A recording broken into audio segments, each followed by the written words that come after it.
Hello, my name is Tatiana Delgado, and today I'm going to be discussing borderline personality disorder.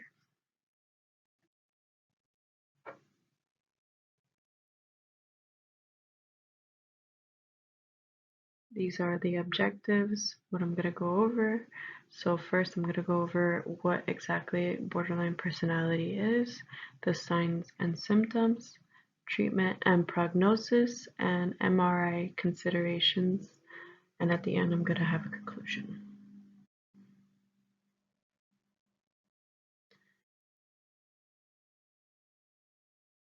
So what is borderline personality disorder? BPD is a mental disorder that is characterized by mood swings, depression, mania, risky behavior, and difficulty maintaining relationships. It is caused by altered brain developments and hormonal function.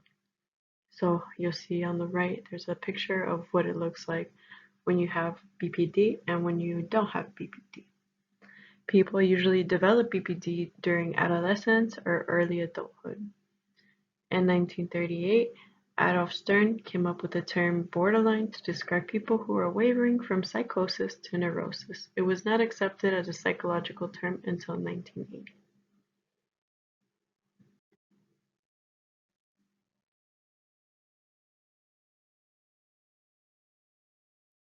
Signs and symptoms.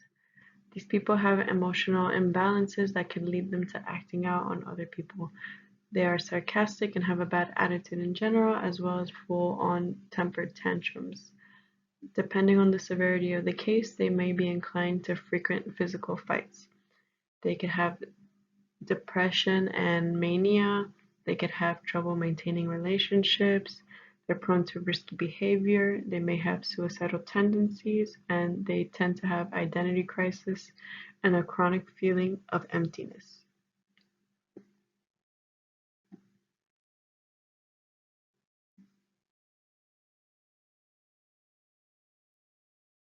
Treatment and prognosis. Treatment includes medication such as mood stabilizers and psychotherapy. Medication can include lithium, and psychotherapy is talk therapy. So you talk about your problems and you find alternative ways of coping with your emotions and getting to the root of your trauma and why your trauma makes you react the way that it does. In extreme cases, however, hospitalization may be required. So if somebody's under suicide watch, that is an indication that they may need hospitalization.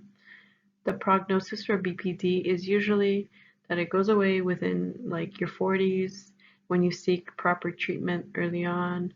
Otherwise, people tend to live very destructive lives and they go on to do risky behavior such as gambling, unprotected sex, reckless driving, drug abuse. Um, yeah, and they tend to get sick that way, with drugs and all that.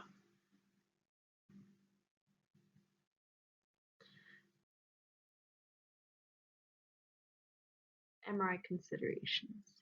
When scanning the brain, you will notice that the amygdala is smaller due to atrophy when you have BPD. So, what the amygdala does, that green structure in the center of the brain you see on the right hand side, it controls fear and aggression. So, when it is smaller, it makes it overwork itself. Therefore, it becomes overactive. So, it causes you to feel like you're always like under attack or something, like you're always like on edge because you're either scared or you're aggressive because your amygdala is like working 110%. And also another thing that you may notice is the prefrontal cortex is usually not as active, causing it to make impulsive decisions. So your prefrontal cortex is responsible for your critical thinking and decision making. So if that's not functioning as well as it could, then you're gonna obviously do things like risky behaviors and reckless driving, gambling, all that.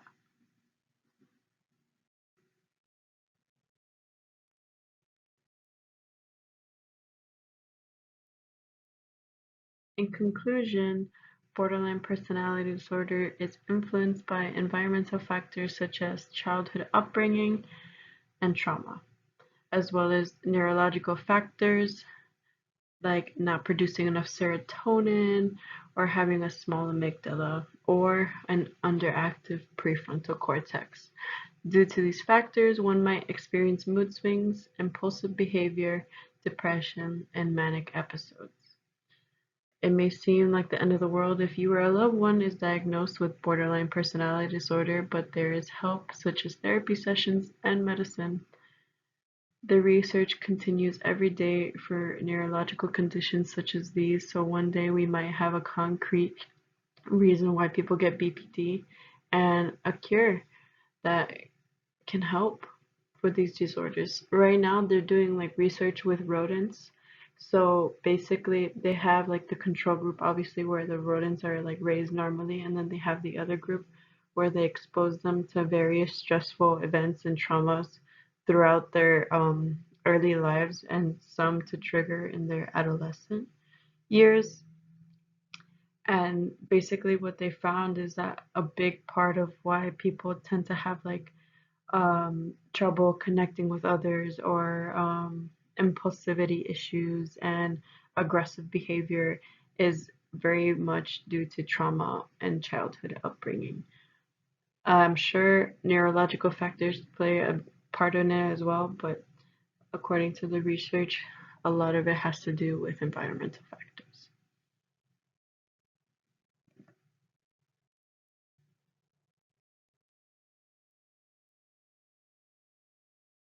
So these are my references.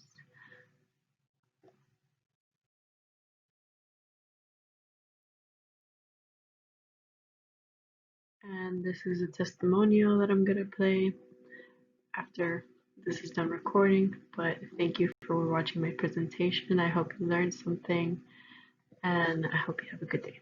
Thank you.